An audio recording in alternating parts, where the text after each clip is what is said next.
What are we doing here? And where are we gonna go? It's like we just woke up one morning, and then it's welcome to the show.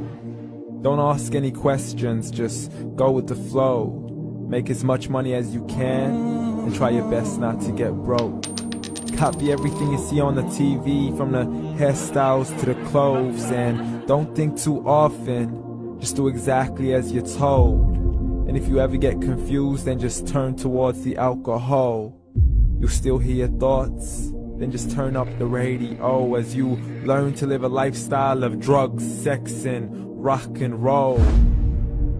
But in all honesty, I just need to know, is there more to the cycle than growing and getting old? Living and dying just to leave behind a happy home and a whole lot of property that somebody else is going to own. I just really need to know before the casket's closed, 'cause I'm not willing to gamble with my soul, nor am I ready to take any chances. These are just simple life questions, and I'm just searching for some answers. Like, what are we doing here? And what is our purpose? How did we get here, and who made us so perfect? And what happens once we go, or is this world all really worth it? Questions we don't answer because apparently we don't really have to. There's no purpose to this life and our existence is merely natural. Then in that case, please let me ask you, did you create yourself, or was it somebody else who had fashioned you? 'Cause you're a being that's impeccable, faultless and unparalleled. You're a product of supreme intelligence, and I'm merely being rational. For there isn't a camera on this earth that can come close to the human eye, nor a computer that can compete alongside the human mind. And if the whole world was to come together, we wouldn't be able to create a single fly. So many signs, yet we still deny. As science tries to justify that all this could come from none, when it's a simple sum. 0 plus 0 plus 0 cannot possibly ever give you 1. So from where did all this order come? For everything has its origins, a maker, a creator of its own. I mean, the only reason you're watching this video is because somebody had to press upload. So we can believe in the Big Bang, but I'd rather believe in He who caused it to explode. Allah, the creator of everything along with every single soul. The ever-living, the master, the only one who is in control. Unlike his creation, beyond our imagination. And no, he's not a man, nor does he have any partners in association. He's on his own. And no, he did not ever leave us alone. Just like every manufacturer, he left us with an instruction manual. The Quran and Islam, and I'm sorry to jump to conclusions, but it's the only one possible. The only definition of God is the one and only supreme being. It's logical, a book with 0 contradictions, with miracles that are both scientific and historical, all revealed over 1400 years ago.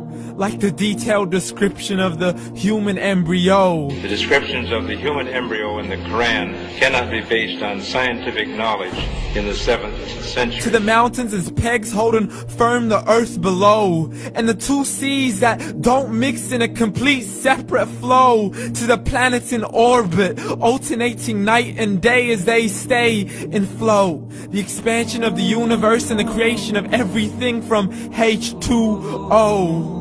To the stories of the past and the preservation of Pharaoh. To identifying the lowest point in the land where Persia defeated Rome.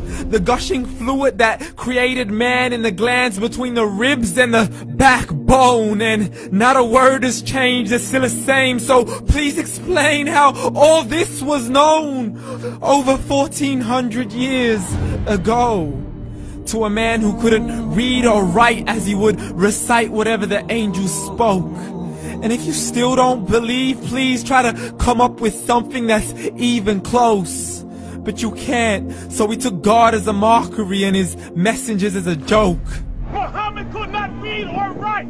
How's somebody who can't read or write gonna start a religion? Dismissed his scriptures as legends and tales of the ancient folk, as we live life according to our whims, desires, and hopes. saying this life is the only home we will ever know. We will live then die then simply turn to bones. YOLO! Correction, after the grass dies, the rain arrives and it regrows, and Allah promises to do the same thing to your very soul and bring you back from your very fingertips to your toes, as the all-seeing supreme being watches us so close, and we are surely being tested in our wealth, our health, and our self, and everything that we've been blessed with. So believe, for we will surely be resurrected and be brought back to our Lord and account for every single deed, as He hands us our books and orders us to read. From the bad to the good and everything in between. You yourself are sufficient for your own accountability, so don't be mad at me. You are the one who thought He wouldn't come back to me. I gave you a whole life long to search after me, but you were busy in all that which was temporary. So read, and glad tidings to all those who believed. And if you disbelieve, read. And don't let that day be the first day you find out what your life really means. Read.